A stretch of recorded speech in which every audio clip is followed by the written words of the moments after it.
could have just been a ploy by the Methodist Church. Yes, they will remain, but like I said, I sympathize with the congregation that will not be able to have the full integration of the headquarters to their flocks. The flocks needed the conference to go ahead so that they can plan their activity accordingly.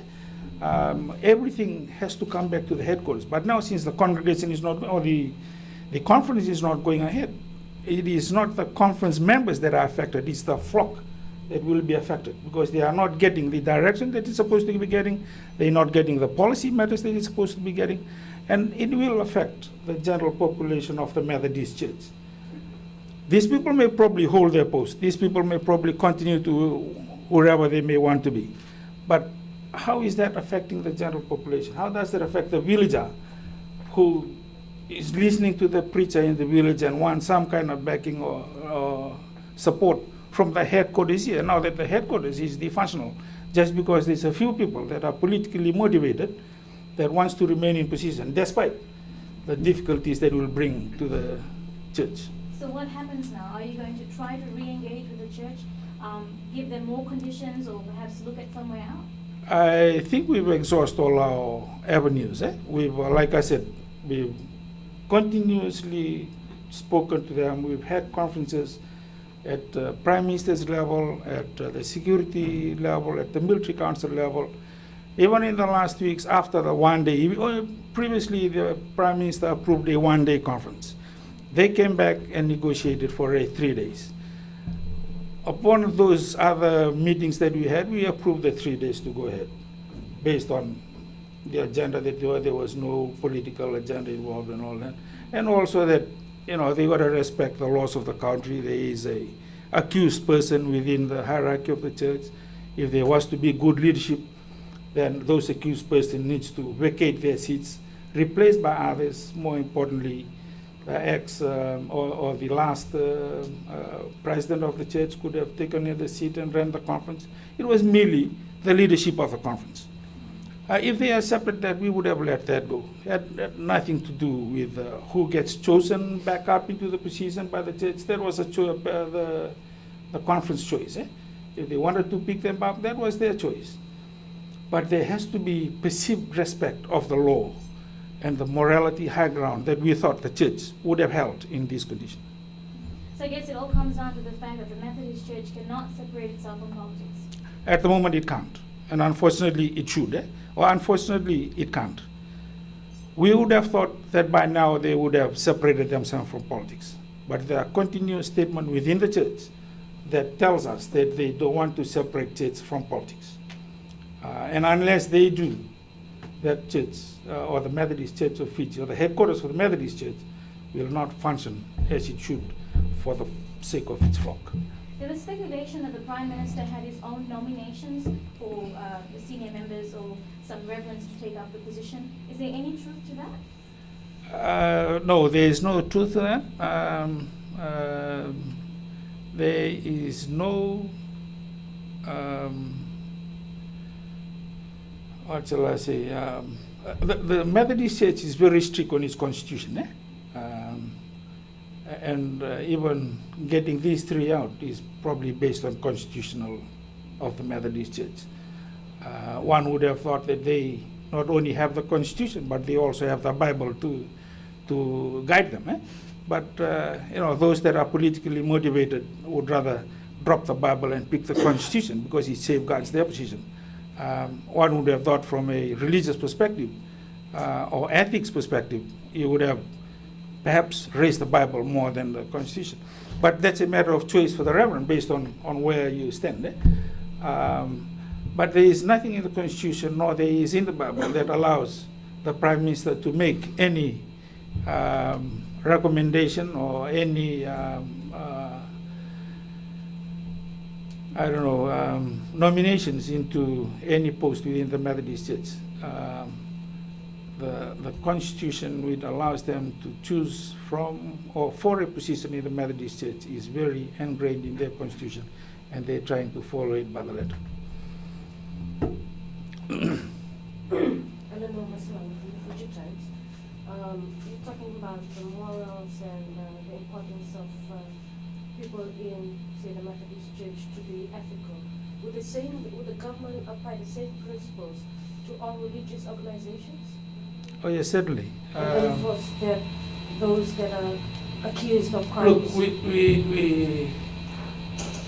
we're talking more here about this conference, and I'd like to focus our attention on why we canceled the conference, and that was where this discussion is based on.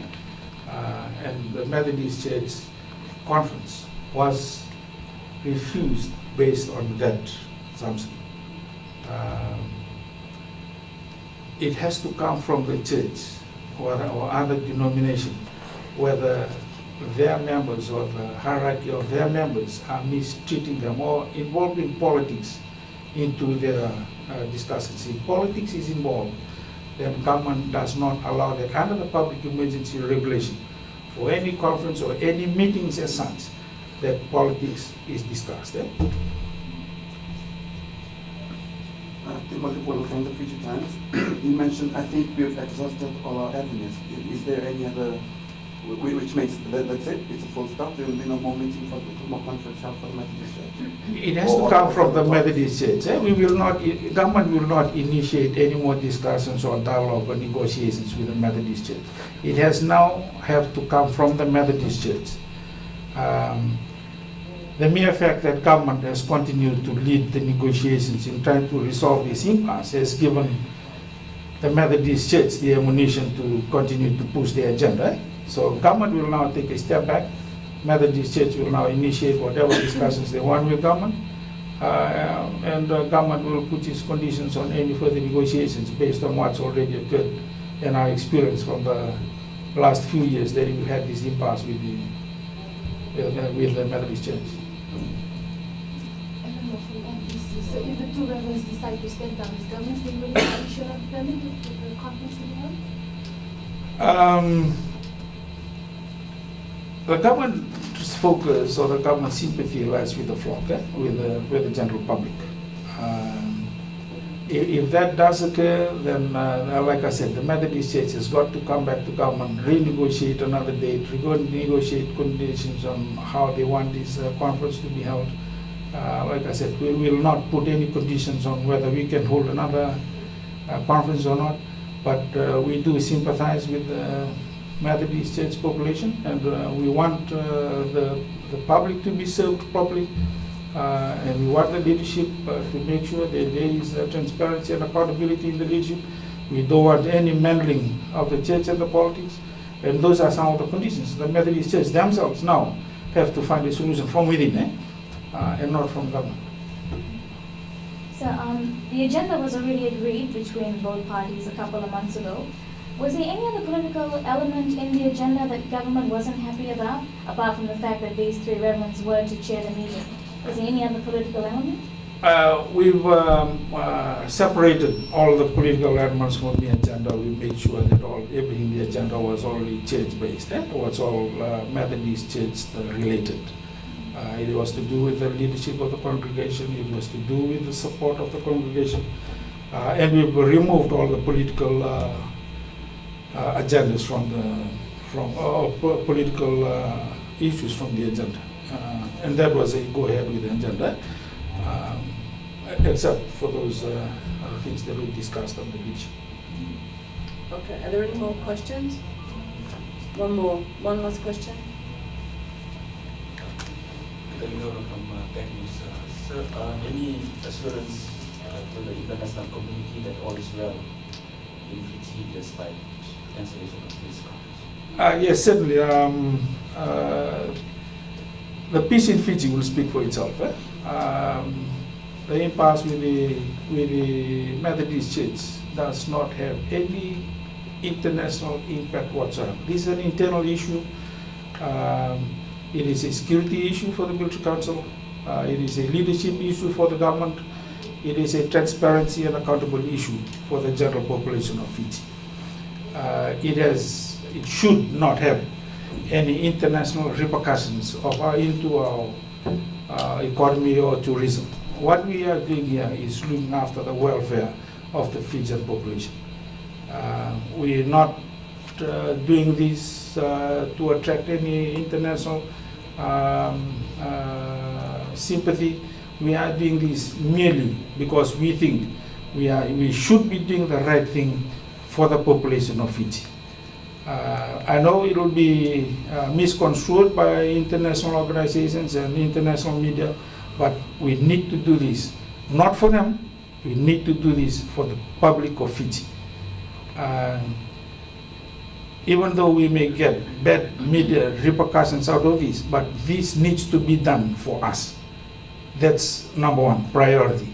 We need to get away from perceptions that anything that we'll do will have an international effect on us. What we need to focus on first is what we can do to improve the livelihood of the citizens of Fiji. And this is one way of doing it. And we will continue to persist that we do all the right things necessary for the public of Fiji, irrespective of what international repercussions we may have.